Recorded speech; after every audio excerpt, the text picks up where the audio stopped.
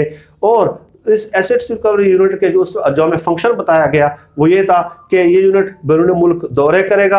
اور ان دنوں بھی یہ خبریں آتی رہی, یعنی کہ اکتوبر نومبر 2018 میں, ٹھیک ہے, راؤنڈ اباؤٹ, اسی کے راؤنڈ اباؤٹ کہ برطانوی وزیر خارجہ سے ملاقاتیں ہوتی رہیں, تحویل دولت اور تحویل ملزمان اور مجرمان کے تبادلے کی باتیں ہوتی رہیں. آپ لوگوں نے یہ دیکھا ہوگا کہ برطانوی حکومت سے کیا معاہدہ ہوا, کیا معاہدہ نہیں ہوا.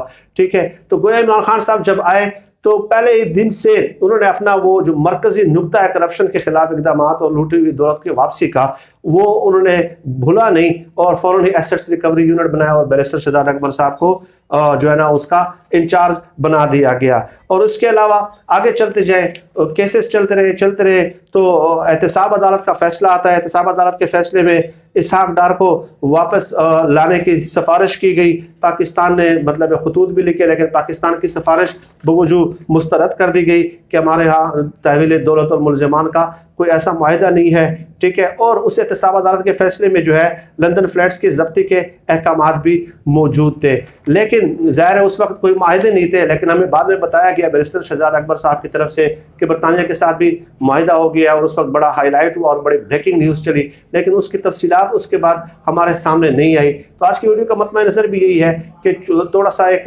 ریمائنڈر دے دیا جائے بیرسٹر شہزاد اکبر صاحب کو بھی کہ کیا مطلب ان معاہدوں کا کیا بنا, اور ظاہر قوم ان معاہدوں سے جو ہے نا آگہی چاہتی ہے, کیونکہ اس وقت بڑے ہائی لائٹ کر کے ہمیں بتایا گیا تھا کہ اس قسم کے معاہدے ہوئے ہیں. ناظرین, اور صرف یہی نہیں, آپ لوگ حیران رہ جائیں گے. یہ دیکھیں, یہ چیف جسٹس 11 جولائی 2018 چیف جسٹس ثاقب نثار صاحب کہتے ہیں کہ سوئٹزرلینڈ میں آپ کو پیسے بتا رہا ہوں کہ ایک تو متحدہ امارات کے میں نے بتا دی کہ سوئٹزرلینڈ میں بے انتہا پیسہ پڑا ہوا ہے, لوگ وائٹ کالر کرائم کر کے لوٹ کر چلے گئے. 1992 ایکٹ کے تحت پاکستان پیسہ باہر گیا, ان کو بھی سامنے لانا چاہیے, اس معاملے کو آگے بڑھانا چاہیے. یہ چیف جسٹس ثاقب نثار صاحب کے ریمارکس ہیں. اور اس کے علاوہ آپ لوگ دیکھتے ہیں کہ شریف خاندان کے اسحاق ڈار, حسن نواز, حسین نواز, سلیمان شہباز, جنید صفدر, اس کے علاوہ علی عمران, یہ تمام لوگ ایک ایک کر کے اسحاق ڈار کے اسنین ڈار ہو گیا, علی ڈار ہو گیا, یہ تمام جو جھرمٹ ہے وہ لوگ اکٹھے ہوئے پڑے ہیں ادھر ہی, اور ایک دوسرے کے خلاف ایک دوسرے کے ساتھ میٹنگ کرتے ہیں. اس کے علاوہ ناظرین میں اور بتاتا چلوں آپ لوگوں کی خدمت میں کہ ستمبر 20 2018 کو یہ FIA نے ایک اور رپورٹ پیش کی تھی کہ بیرون ملک 2700 پاکستانیوں کی جائیدادوں کا سراغ لگا لیا گیا ہے. ٹھیک ہے, 2700 بیرون ملک پاکستانیوں کے شہریوں کے. اور اس کے علاوہ اس وقت کے DG FIA نے بتایا کہ 2700 جائیدادوں کا, جبکہ governor state bank Tariq Bajwa نے عدالت کو بتایا کہ دبئی میں 550 افراد بڑی جائیدادوں کے مالک ہیں. ٹھیک ہے, اور چیف جسٹس نے کہا کہ میرے اندازے کے مطابق 1000 ارب روپے سے زائد کی جائیدادیں دبئی میں ہیں.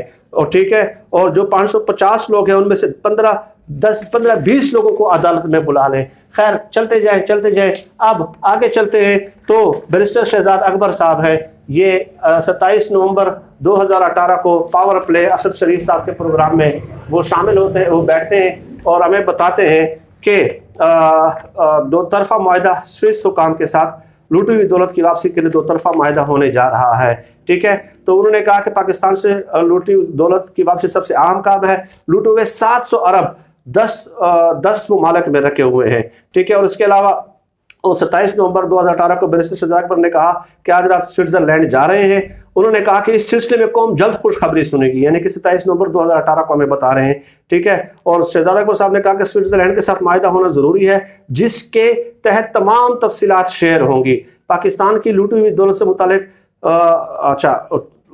تمام کام کریں گے, کام مکمل ہو جائیں گے تو اثاثوں کی واپسی ممکن ہوگی. خیر یہ انہوں نے ہمیں بتایا کہ قوم جلد خوشخبری سنیں گی, اور جلد ہم اس معاہدے کے جو سوئٹزرلینڈ حکام کے ساتھ سوئس حکام کے ساتھ ہمارا ہو رہا ہے لوٹی ہوئی دولت کی واپسی کا, وہ جلد قوم سے شیئر کی جائے گی. لیکن آج تک ظاہر ہے شہزاد اکبر صاحب نے اس کی معلومات نہیں دی. اور اس کے علاوہ دوسرا ہے کہ سوئس حکام نے یہ جو ہے بیرسٹر شہزاد اکبر صاحب ہے 5 دسمبر 2018 یہ ہے 5 دسمبر 2018 کا معاہدہ, شاید آپ لوگوں کو نظر آ رہا ہو. ٹھیک ہے, اس میں بیرسٹر شہزاد اکبر صاحب کہتے ہیں کہ تمام معاہدہ ہمارا معاہدے کی توثیق سوئس حکومت نے بینک اکاؤنٹ سے متعلق معاہدے کی توثیق کر دی، اور آگے کہتے ہیں کہ اہم معلومات 4 سے 6 ہفتوں میں مل جائیں گی، یعنی کہ 5 دسمبر 2018 میں اہم معلومات 4 سے 6 ہفتوں میں مل جائیں گی۔ 5-6 سال اس معاہدے پر دستخط نہ کر کے ضائع کر دیے گئے۔ ناظرین، سوئس بینکوں میں پاکستانیوں کے 200 ارب ڈالر پڑے ہوئے ہیں، یہ بات سب کے آپ لوگوں کے معلوم ہوگی، لیکن سننے میں آ رہا ہے جو ایک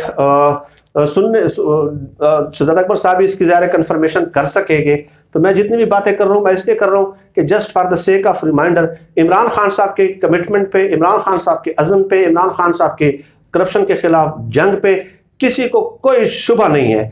مجھے ذاتی حیثیت میں 1% بھی ان پہ ڈاؤٹ نہیں ہے کہ وہ اپنے آخری حد تک ایفرٹ کرتے ہیں۔ تو میں نے سوچا کہ یہ جو وعدے کیے گئے تھے ایسیٹس ریکوری یونٹ کے تھرو یا شہزاد اکبر صاحب کے تھرو، تو ان معاہدوں کی تفصیلات بھی اگر قوم کو معلوم ہو جائے، کیونکہ انہوں نے خود ہی وعدہ کیا تھا۔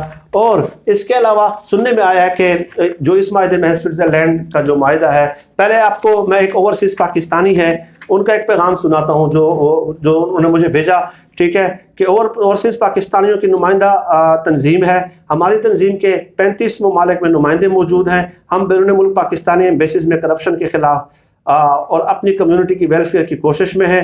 پاکستان کے اندر بھی بیوروکریسی میں اصلاحات لانے کے لیے ہمیں جو ہے نا ہم کوشش کرتے رہتے ہیں، ٹھیک ہے۔ ہم اوورسیز پاکستانیوں کے اپنے وزیر اعظم عمران خان صاحب سے پرزور اپیل ہے کہ قوم کو بتایا جائے کہ پاکستان سے منی لانڈرنگ کی گئی دولت کی واپسی سے متعلق سوئس حکومت سے کیا معاہدہ ہوا ہے، ٹھیک ہے۔ یعنی کہ یہ اوورسیز پاکستانی ہیں اور ان کا نام ہے افضل خان شیروانی صاحب، اور یہ پریزیڈنٹ ہے سوئٹزرلینڈ کے پریزیڈنٹ ہے پاکستان اوورسیز ایسوسی ایشن فورم کے POAF انٹرنیشنل کے پریزیڈنٹ سوئٹزرلینڈ ہیں افضل خان شیروانی صاحب۔ یہ انہوں نے پیغام بھیجا مجھے، اور انہوں نے یہ بھی کہا کہ اس معاملے کو عوام کے سامنے پیش کیا جائے۔ ظاہر ہے وہ اوورسیز پاکستانی نے ہر مشکل اور نامساعد حالات میں پاکستان کی مدد کی ہے، اور جب بھی عمران خان صاحب نے کہا تو انہوں نے ہمیشہ لبیک کہا ہے۔ تو وہ ظاہر ہے تھوڑا سا ایک ان کو ذرا وہ ہوتی ہے کہ ان معاملات کا کیا بنا، مطلب اس وقت معاملات بڑے ہائی لائٹ ہوئے تھے، اور عمران خان صاحب تو کوئی ڈاؤٹ نہیں ہے کہ ان کو فالو اپ لے رہے ہوں گے، لیکن قوم کے سامنے بھی شہزاد اکبر صاحب اگر ان کی تفصیلات پیش کر دے۔ اب وہ افضل خان شیروانی صاحب یہ بھی کہتے ہیں کہ اس معاملے کو عوام کے سامنے پیش کیا جائے۔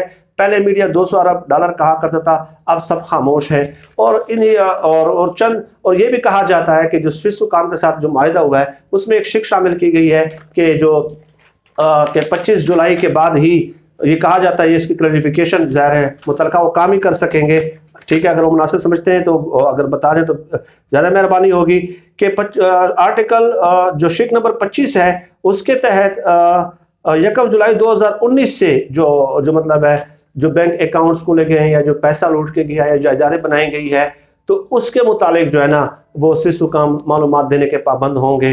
تو اگر اس کی کوئی کلیریفیکیشن کسی طرف سے آ جائے کہ اس میں کتنی صداقت ہے، کیونکہ اگر شک نمبر 25 کے تحت 1 جولائی 2019 سے ہی سوئس حکام ہمیں لوٹی ہوئی دولت اور اثاثوں کے بارے میں معلومات دے گی، تو اس سے پہلے جو کرپشن ہوئی ہے اس کا کیا بنے گا۔ تو آج کی میری ویڈیو کا مقصد بھی یہی تھا کہ ایک تو اوورسیز پاکستانی کچھ ہے، اور ایک کا تو میں نے نام آپ کو بتا دیا، تو وہ بھی چاہتے ہیں کہ جی چند بیرسٹر شہزاد اکبر صاحب معلومات ان کے سامنے شیئر کر دیں کہ ان معاملات کا کیا بنا، کہاں تک پہنچے۔ ظاہر ہے یہ پاکستانی عوام کا لوٹا ہوا پیسہ ہے، ہمارا اور آپ کا لوٹا ہوا پیسہ ہے، سب کا لوٹا ہوا پیسہ ہے، ٹھیک ہے۔ اور اس کے متعلق ظاہر ہے سوال کرنا ہر ایک کا بنیادی حق ہے، اور یہ جو آرٹیکل جو شک نمبر 25 ہے اس میں کتنی صداقت ہے اور کتنی صداقت نہیں ہے۔ ناظرین، آج کی ویڈیو تھوڑی سی طویل ہو گئی ہے، اس موضوع پہ مزید بات ہوتی رہے گی آپ لوگوں سے۔ آپ سب لوگ اپنا بہت بہت خیال رکھیے گا، اور مجھے اپنی دعاؤں میں خصوصی طور پہ یاد رکھیے گا۔ اللہ ہم سب کام میں ناصر پاکستان زندہ باد۔ اللہ حافظ۔